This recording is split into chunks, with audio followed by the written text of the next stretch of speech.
Assalamualaikum warahmatullahi wabarakatuh. Perkenalkan, nama saya Eli Siti Masito dengan nomor NIM 18620700030. Saya adalah salah satu mahasiswa Universitas Pancasakti Bekasi, Prodi Pendidikan Guru Pendidikan Anak Usia Dini. Di sini saya akan membuat proyek UAS tentang manajemen PAUD dengan judul Manajemen Sumber Daya Manusia Lembaga Pendidikan Anak Usia Dini. Dengan dosen pengampu yaitu Ibu Dr. Rita Aryani MM. Pengertian PAUD.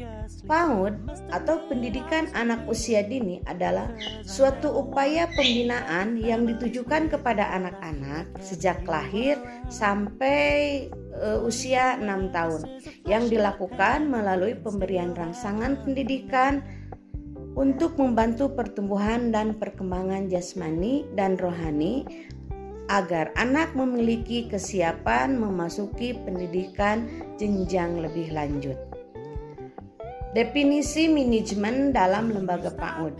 Manajemen program yaitu manajemen pendirian PAUD seperti untuk membuka lembaga PAUD atau membuka sekolah baru, dan manajemen perbaikan pemenuhan PAUD atau improvisasi manajemen yang sudah berjalan. Adapun persyaratan nasional. Yang kedua yaitu pendidik untuk berpendidikan formal pada jenjang pendidikan usia dini, pendidikan dasar, pendidikan menengah, dan pendidikan tinggi dihasilkan oleh perguruan yang terakreditasi. Jadi minimal harus bergelar S1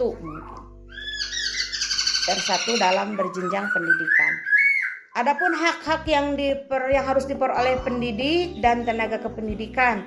Yang pertama yaitu penghasilan dan jaminan kesejahteraan sosial yang pantas dan memadai. Yang kedua, penghasilan dan jaminan kesejahteraan sosial yang pantas dan memadai. Yang ketiga, penghargaan sesuai dengan tugas dan prestasi kerja. Yang keempat, pembinaan karir sesuai dengan tuntutan dan pengembangan kualitas. Yang kelima, perlindungan hukum dan dalam melaksanakan tugas dan hak atas hasil kekayaan intelektual.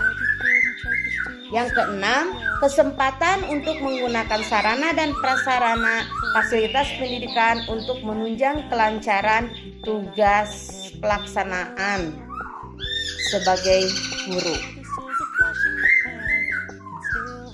Kewajiban dan tenaga kependidikan. Kewajiban pendidik pada kualifikasi dan kompetensinya. Yang kelima yaitu mengembangkan kompetensi tersebut. Yang keenam, kita melakukan penilaian kerja. Yang ketujuh, mengembangkan sistem imbalan dan ganjaran. Yaitu ada ujroh. Tujuan manajemen sumber daya manusia pendidikan yaitu tujuan manajemen sumber daya manusia pendidikan pada dasarnya berbeda dengan manajemen sumber daya manusia dalam konteks lembaga atau perusahaan yang didasari profit oriented. Di dunia pendidikan, tujuan manajemen sumber daya manusia lebih mengarah kepada pembangunan pendidikan yang bermutu, membentuk SDM yang handal, produktif, kreatif, dan berprestasi.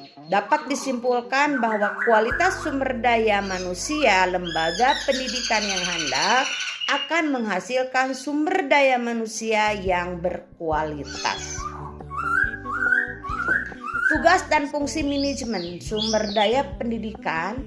Yang pertama yaitu pendidik harus memiliki kualifikasi minimum dan sertifikat sesuai dengan jenjang kewenangan mengajar, sehat jasmani dan rohani, serta memiliki kemampuan untuk mewujudkan tujuan nasional. Yang kedua yaitu pendidikan mencapai satu, menciptakan suasana pendidikan yang bermakna. Yang kedua, menyenangkan, kreatif, dinamis, dan dialogis.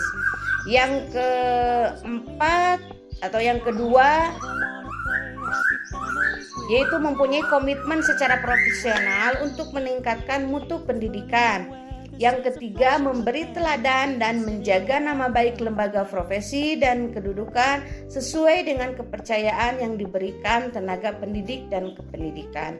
Mungkin itu tentang sumber daya yang harus ada, sumber daya manusia yang harus dipersiapkan untuk memilih kelembagaan FAUD. Sekian dari saya, mohon maaf bila banyak kekurangan. Ditutup dengan wabillahi taufiq wal hidayah. Wassalamualaikum warahmatullahi wabarakatuh.